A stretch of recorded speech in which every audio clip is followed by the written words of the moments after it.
विविध audio book, विविध कहानियाँ, विविध रंग। नमस्कार।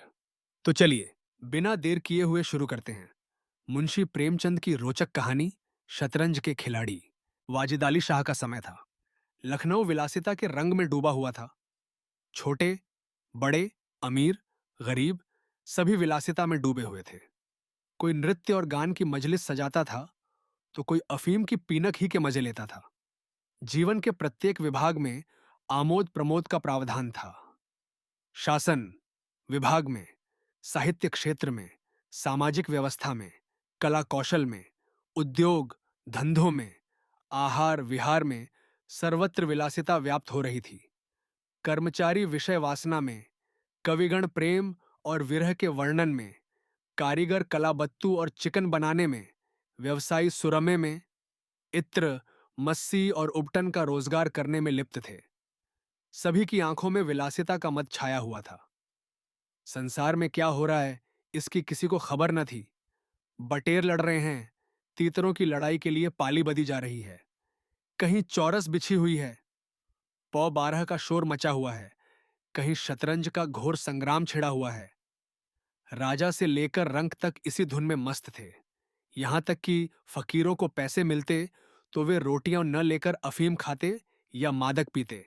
शतरंज, ताश, गंजीफा खेलने में बुद्धि तीव्र होती है, विचार शक्ति का विकास होता है, पेचीदा मसलों को सुलझाने की आदत पड़ती है। ये दलीलें जोर के साथ पेश की जाती थीं। इस संप्रदाय के लोगों से दुनिया अब भी खाली नहीं है। इसीलिए अगर मिर्जा सज्जाद अली और मीर रोशन अली अपना अधिकांश समय बुद्धि तीव्र करने में व्यतीत करते थे तो किसी विचारशील पुरुष को क्या आपत्ति हो सकती थी। दोनों के पास मौरूसी जागीरें थीं, जीविका की कोई चिंता न थी। घर में बैठे चखौंतियां करते, आखिर और करते ही क्या। प्रातः काल दोनों मित्र नाश्ता करके बिसात बिछाकर बैठ जाते, मुहरे सज जाते और लड़ाई के दांव पेंच होने लगते थे। फिर खबर न होती थी कि कब दोपहर हुई, कब तीसरा पहर, कब शाम। घर के भीतर से बार बार बुलावा आता था, खाना तैयार है। यहां से जवाब मिलता, चलो आते हैं, दस्तरख्वान बिछाओ। यहां तक कि बाब विवश होकर कमरे ही में खाना रख जाता था और दोनों मित्र दोनों काम साथ साथ करते थे। मिर्जा सज्जाद अली के घर में कोई बड़ा बूढ़ा न था, इसीलिए उन्हीं के दीवान खाने में बाजियां होती थीं। मगर यह बात न थी कि मिर्जा के घर के और लोग उसके इस व्यवहार से खुश हों।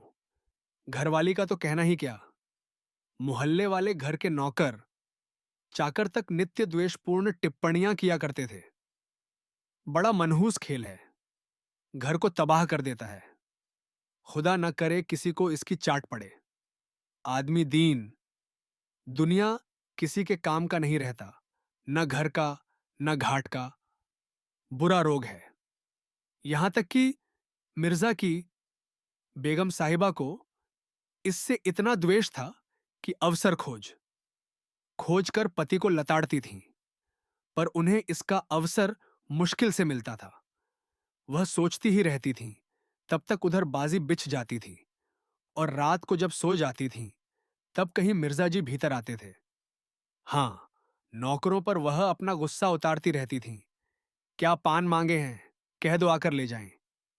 खाने की भी फुर्सत नहीं है, ले जाकर खाना सिर पर पटक दो, खाएं चाहे कुत्ते को खिलावें। पर रूबरू वह भी कुछ न कह सकती थीं। उनको अपने पति से उतना मलाल न था जितना मीर साहब से। उन्होंने उसका नाम मीर बिगाड़ रख छोड़ा था। शायद मिर्जा जी अपनी सफाई देने के लिए सारा इल्जाम मीर साहब ही के सिर थोप देते थे। एक दिन बेगम साहबा के सिर में दर्द होने लगा। उन्होंने लौंडी से कहा, जाकर मिर्जा साहब को बुला लाया, किसी हकीम के यहां से दवा लाई, दौड़ जल्दी कर। लौंडी गई तो मिर्जा ने कहा, चल अभी आते हैं। बेगम साहबा का मिजाज गर्म था। इतनी तसल्ली कहां कि उनके सिर में दर्द हो और पति शतरंज खेलता रहे। चेहरा सुर्ख हो गया। लौंडी से कहा, जाकर कह अभी चलिए, नहीं तो वह आप ही हकीम के यहां चली जाएंगी। मिर्जा जी बड़ी दिलचस्प बाजी खेल रहे थे। दो ही किश्तों में मीर साहब की मात हुई जाती थी। झुंझलाकर बोले, क्या ऐसा दम लबों पर है, जरा सब्र नहीं होता। मीर: जी हां, जाकर सुन ही आइए ना। औरतें नाजुक मिजाज होती हैं। मिर्जा: जी हां, चला क्यों ना जाऊं। 2 किश्तों में आपकी मात होती है। मीर: जनाब, इस भरोसे न रहिएगा। वह चाल सोची है कि आपके मोहरे धरे रहें और मात हो जाए। पर जाइए, सुन आइए, क्यों ख्वामहा ख्वाह उनका दिल दुखाइएगा। मिर्जा: इसी बात पर मात ही करके जाऊंगा। मीर: मैं खेलूंगा ही नहीं, आप जाकर सुन आइए। मिर्जा: अरे यार, जाना ही पड़ेगा हकीम के यहां। सिर दर्द खाक नहीं है, मुझे परेशान करने का बहाना है। मीर: कुछ भी हो, उसकी खातिर तो करनी ही पड़ेगी। मिर्जा: अच्छा, एक चाल और चल लूं। मीर: हरगिज नहीं, जब तक आप सुन न आवेंगे मैं मोहरों में हाथ न लगाऊंगा। मिर्जा साहब मजबूर होकर अंदर गए तो बेगम साहबा ने त्योरियां बदलकर लेकिन कराहते हुए कहा, तम्हें निगोड़ी शतरंज इतनी प्यारी है, चाहे कोई मर ही जाए पर उठने का नाम नहीं लेते। नौज कोई तुम जैसा आदमी हो। मिर्जा: क्या कहूं। मीर साहब मानते ही न थे। बड़ी मुश्किल से पीछा छुड़ाकर आया हूं। बेगम: क्या जैसे वह खुद निखट्टू हैं वैसे ही सबको समझते हैं।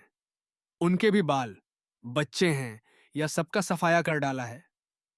मिर्जा: बड़ा लती आदमी है, जब आ जाता है तब मजबूर होकर मुझे खेलना ही पड़ता है। बेगम दुत्कार क्यों नहीं देते। मिर्जा: बराबर का आदमी है, उम्र में, दर्जे में मुझसे 2 अंगुल ऊंचे, मुलाहिजा करना ही पड़ता है। बेगम तो मैं ही दुत्कार देती हूं, नाराज हो जाएंगे। हो जाए, कौन किसी की रोटियां चला देता है। रानी रूठेंगी, अपना सुहाग लेंगी। हिरिया: बाहर से शतरंज उठा ला। मीर साहब से कहना, मियां अब न खेलेंगे, आप तशरीफ ले जाइए। मिर्जा: हाँ हाँ, कहीं ऐसा गजब भी ना करना। जलील करना चाहती हो क्या। ठहर, हिरिया कहाँ जाती है। बेगम: जाने क्यों नहीं देते। मेरे ही खून पिए, जो उसे रोके। अच्छा, उसे रोका, मुझे रोको तो जाने।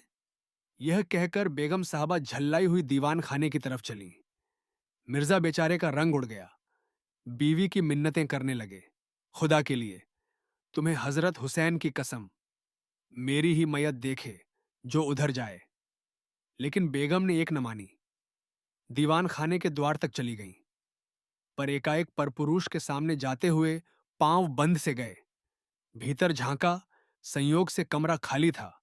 मीर साहब ने दोअट तो एक मोहरे इधर उधर कर दिए थे और अपनी सफाई बताने के लिए बाहर टहल रहे थे। फिर क्या था, बेगम ने अंदर पहुंचकर बाजी उलट दी। मोहरे कुछ तख्त के नीचे फेंक दिए, कुछ बाहर, और किवाड़ अंदर से बंद करके कुंडी लगा दी। मीर साहब दरवाजे पर तो थे ही, मोहरें बाहर फेंके जाते देख चूड़ियों की झनक भी कान में पड़ी। फिर दरवाजा बंद हुआ तो समझ गए बेगम साहबा बिगड़ गईं। घर की राह ली। मिर्जा ने कहा, तुमने गजब किया। बेगम: अब मीर साहब इधर आए तो खड़े खड़े निकलवा दूंगी। इतनी लौ खुदा में लगाते तो क्या गरीब हो जाते। आप तो शतरंज खेलें और मैं यही चूल्हे, चक्की की फिक्र में सिर खपाऊं। बोले, जाते हो हकीम साहब के यहां कि अब भी तामुल है। मिर्जा घर से निकले तो हकीम के घर जाने के बदले मीर साहब के घर पहुंचे और सारा वृतांत कहा। मीर साहब बोले, मैंने तो जब मोहरें बाहर आते देखे तभी ताड़ गया, फौरन भागा। बड़ी गुस्सेवर मालूम होती हैं, मगर आपने उन्हें यों सिर चढ़ा रखा है, यह मुनासिब नहीं। उन्हें इससे क्या मतलब कि आप बाहर क्या करते हैं। घर का इंतजाम करना उनका काम है, दूसरी बातों से उन्हें क्या सरोकार।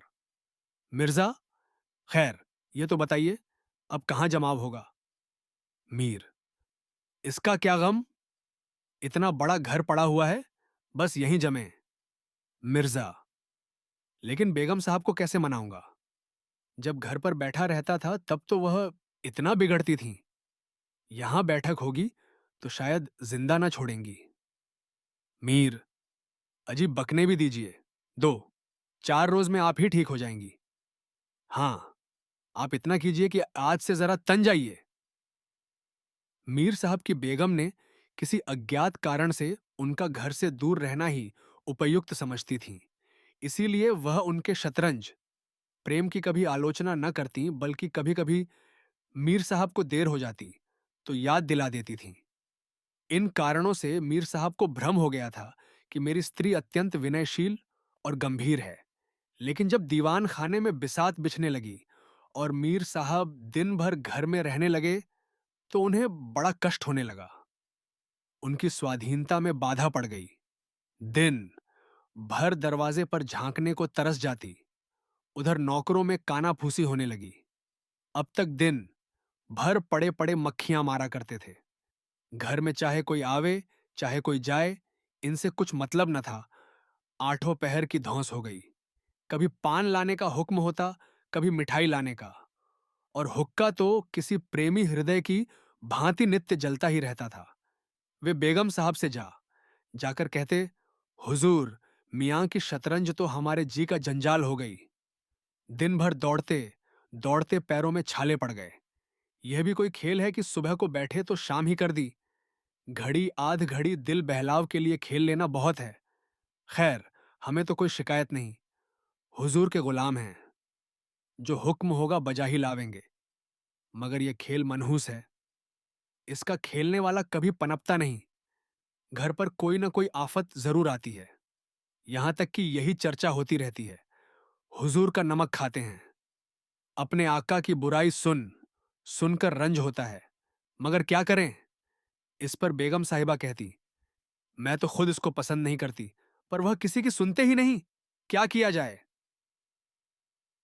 मोहल्ले में दो कीम चार पुराने जमाने के लोग थे। वे आपस में भांति के अमंगल की कल्पनाएं करने लगे। अब खैरियत नहीं है। जब हमारे रईसों का ये हाल है तो मुल्कर का खुदा ही हाफिज। यह बादशाहत शतरंज के हाथों तबाह होगी। आसार बुरे हैं। राज्य में हाहाकार मचा हुआ था। प्रजा दिन दहाड़े लूटी जाती थी। कोई फरियाद सुनने वाला न था। देहातों की सारी दौलत लखनऊ में खींची चली आती थी, और वह वेश्याओं में, भांडों में और विलासता के अन्य अंगों की पूर्ति में उड़ जाती थी। अंग्रेजी कंपनी का रण दिन पर दिन बढ़ता जाता था। कमली दिन दिन भोग कर भारी होती जाती थी। देश में सुव्यवस्था न होने के कारण वार्षिक कर भी न वसूल होता था। रेजिडेंट बार बार चेतावनी देता था, पर यहां तो लोग विलासिता के नशे में चूर थे। किसी के कानों पर जूं न रेंगती थी। खैर, मीर साहब के दीवान खाने में शतरंज होते कई महीने गुजर गए। नए नए नक्शे हल किए जाते, नए नए किले बनाए जाते, नित्य नई व्यूह रचना होती। कभी कभी खेलते खेलते भीड़ हो जाती। तू तू मैं तक की नौबत आ जाती, पर शीघ्र ही दोनों में मेल हो जाता। कभी कभी ऐसा भी होता कि बाजी उठा दी जाती। मिर्जा जी रूठ कर अपने घर चले जाते।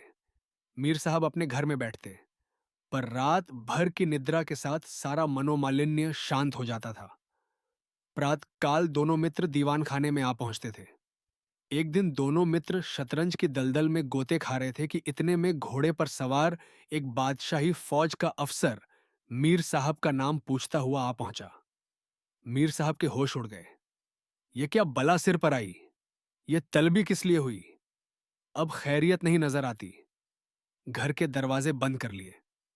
नौकर से बोले, कह दो घर में नहीं है। सवार, घर में नहीं तो कहाँ है। नौकर, ये मैं नहीं जानता। क्या काम है। सवार, काम तुझे क्या बतलाऊं। हुजूर में तलबी है, शायद फौज के लिए कुछ सिपाही मांगे गए हैं। जागीरदार हैं कि दिल्लगी। मोर्चे पर जाना पड़ेगा तो आटे दाल का भाव मालूम हो जाएगा। नौकर, अच्छा तो जाइए, कह दिया जाएगा। सवार, कहने की बात नहीं, कल मैं खुद आऊंगा। साथ ले जाने का हुक्म हुआ है। सवार चला गया। मीर साहब की आत्मा कांप उठी। मिर्जा जी से बोले, कहिए जनाब, अब क्या होगा। मिर्जा, बड़ी मुसीबत है, कहीं मेरी भी तलबी न हो। मीर, कमबख्त कल आने की कह गया है। मिर्जा, आफत है। और क्या, कहीं मोर्चे पर जाना पड़ता तो बेमौत मरे। मीर, बस यही एक तदबीर है कि घर पर मिले ही नहीं, कल से गोमती पर कहीं वीराने में नक्शा जमे। वहां किसे खबर होगी, हजरत आकर लौट जाएंगे। मिर्जा, वल्लाह आपको खूब सूझी। इसके सिवा कोई तदबीर नहीं है। इधर मीर साहब की बेगम उस सवार से कह रही थी, तुमने खूब धता बताई। उसने जवाब दिया, ऐसे गावदियों को तो चुटकियों पर नचाता हूं। इनकी सारी अक्ल और हिम्मत तो शतरंज ने चर ली। अब भूलकर भी घर ना रहेंगे। दूसरे दिन दोनों मित्र मुंह अंधेरे निकल खड़े होते। बगल में एक छोटी सी दरी दबाए, डिब्बे में गिलोरियां भरे, गोमती पार कर एक पुरानी वीरान मस्जिद में चले जाते, जिसे शायद नवाब आसफुद्दौला ने बनवाया था। रास्ते में तंबाकू, चिलम और मदरिया ले लेते और मस्जिद में पहुंच दरी बिछा हुक्का भर शतरंज खेलने बैठ जाते थे। फिर उन्हें दीन दुनिया की फिक्र न रहती थी। किश्त, शह आदि दो एक शब्दों के सिवा मुंह से और कोई वाक्य नहीं निकलता था। कोई योगी भी समाधि में इतना एकाग्र न होता। दोपहर को जब भूख मालूम होती तो दोनों मित्र किसी नानबाई की दुकान पर जाकर खाना खा आते और एक चिलम हुक्का पीकर फिर संग्राम क्षेत्र में डट जाते। कभी कभी उन्हें भोजन का भी ख्याल न रहता था। इधर देश की राजनीति दशा भयंकर होती जा रही थी।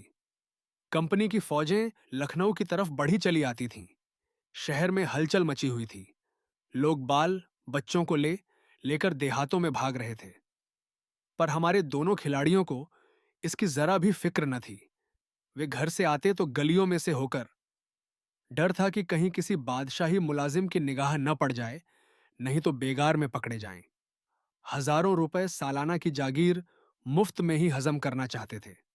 एक दिन दोनों मित्र मस्जिद के खंडहर में बैठे हुए शतरंज खेल रहे थे। मिर्जा की बाजी कुछ कमजोर थी। मीर साहब उन्हें किश्त पर किश्त दे रहे थे। इतने में कंपनी के सैनिक आते हुए दिखाई दिए। यह गोरों की फौज थी जो लखनऊ पर अधिकार जमाने के लिए आ रही थी। मीर साहब बोले, अंग्रेजी फौज आ रही है, खुदा खैर करे। मिर्जा, आने दीजिए, किश्त बचाइए। लो यह किश्त। मीर, जरा देखना चाहिए, यहीं आड़ में खड़े हो जाएं। मिर्जा, देख लीजिएगा, जल्दी क्या है। फिर किश्त। मीर, तोपखाना भी है, कोई 5,000 आदमी होंगे। कैसे जवान हैं, लाल बंदरों से मुंह हैं, सूरत देखकर खौफ होता है। मिर्जा, जनाब, हिले न कीजिए, ये चकमे किसी और को दीजिएगा। यह किश्त। मीर, आप भी अजीब आदमी हैं। यहां तो शहर पर आफत आई हुई है और आपको किश्त की सूझी है। कुछ इसकी खबर है कि शहर घिर गया तो घर कैसे चलेंगे। मिर्जा, जब चलने का वक्त आएगा तो देखी जाएगी। यह किश्त। बस अब की शह में मात है। फौज निकल गई। 10 बजे का समय था। फिर बाजी बिछ गई। मिर्जा बोले, आज खाने की कैसी ठहरेगी। मीर, अजी, आज तो रोजा है, क्या आपको भूख ज्यादा मालूम होती है। मिर्जा, जी नहीं, शहर में जाने क्या हो रहा है।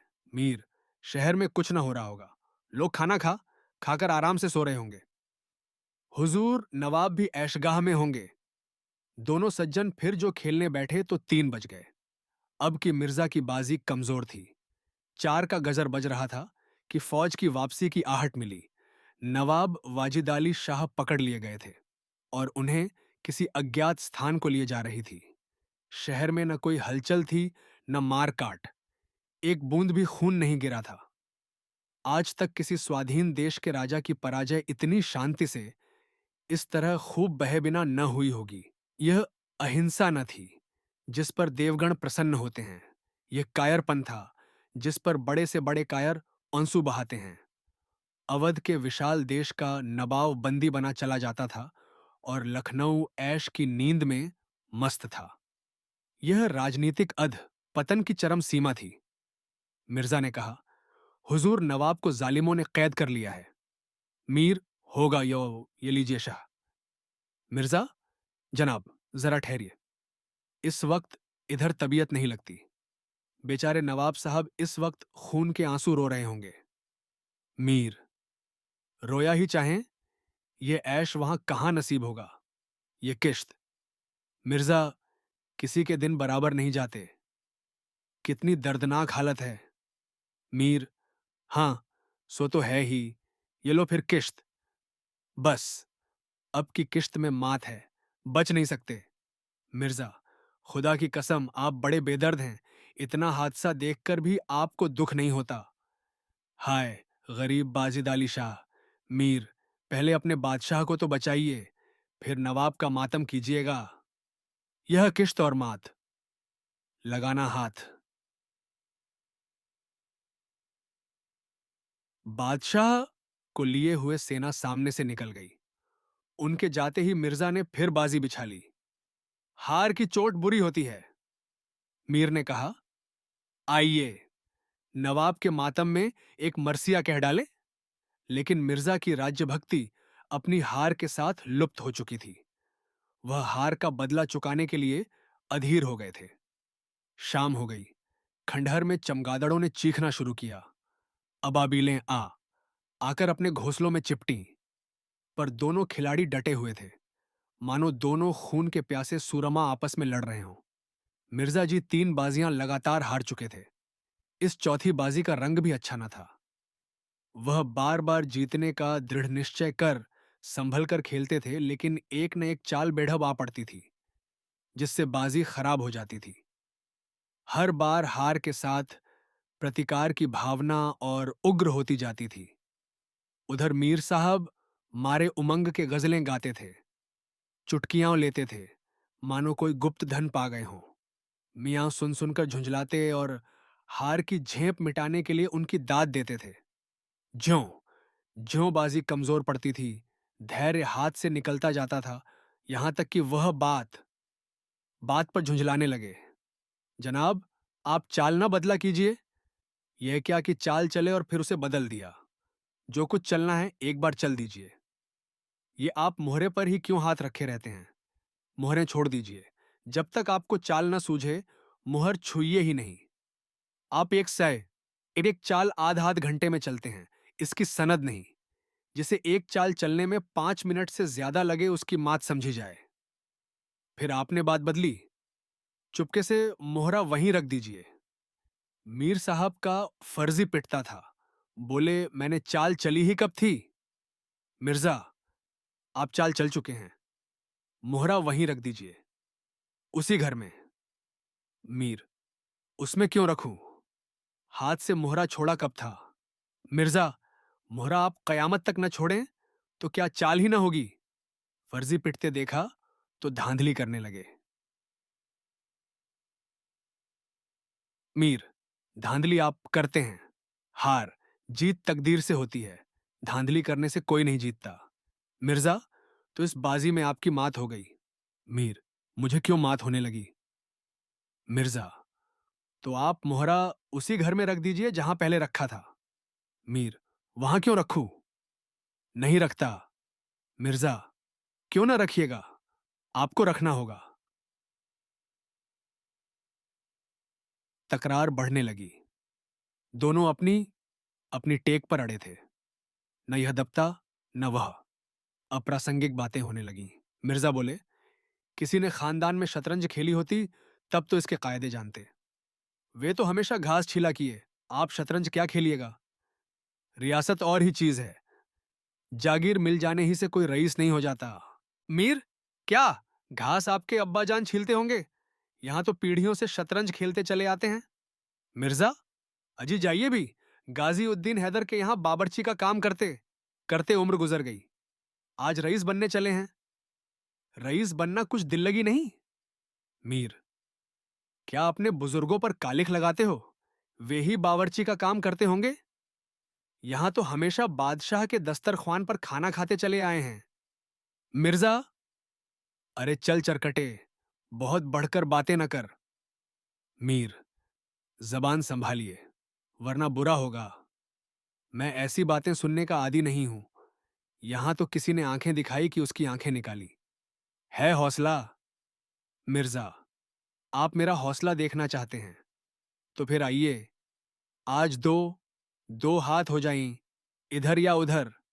मीर, तो यहां तुमसे दबने वाला कौन है? दोनों दोस्तों ने कमर से तलवारें निकाल लीं। नवाबी जमाना था। सभी तलवार, पेशकब्ज, कटार वगैरह बांधते थे। दोनों विलासी थे, पर कायर न थे। उनमें राजनीतिक भावों का हवों का अध पतन हो गया था। बादशाह के लिए क्यों मरें? पर व्यक्तिगत वीरता का अभाव न था। दोनों ने पैंतरे बदले, तलवारें चमकीं, छपाछप की आवाजें आईं। दोनों जख्मी होकर गिरे और दोनों ने वहीं तड़प तड़प कर जाने दी। अपने बादशाह के लिए उनकी आंखों से एक बूंद आंसू न निकला। उन्होंने शतरंज के वजीर की रक्षा में प्राण दे दिए। अंधेरा हो चला था। बाजी बिछी हुई थी। दोनों बादशाह अपने अपने सिंहासनों पर बैठे मानो इन वीरों की मृत्यु पर रो रहे थे। चारों तरफ सन्नाटा छाया हुआ था। खंडहर की टूटी हुई मेहराबें, गिरी हुई दीवारें और धूसरित मीनारें इन लाशों को देखती और सिर धुनती थीं। अगर आपको ये कहानी पसंद आई हो तो लाइक और शेयर करें, और हमारे चैनल को सब्सक्राइब न किया हो तो सब्सक्राइब कर लें। अगर आप अपने पसंद की भी कोई कहानी सुनना चाहते हैं तो कमेंट सेक्शन में जरूर लिखें। नमस्कार।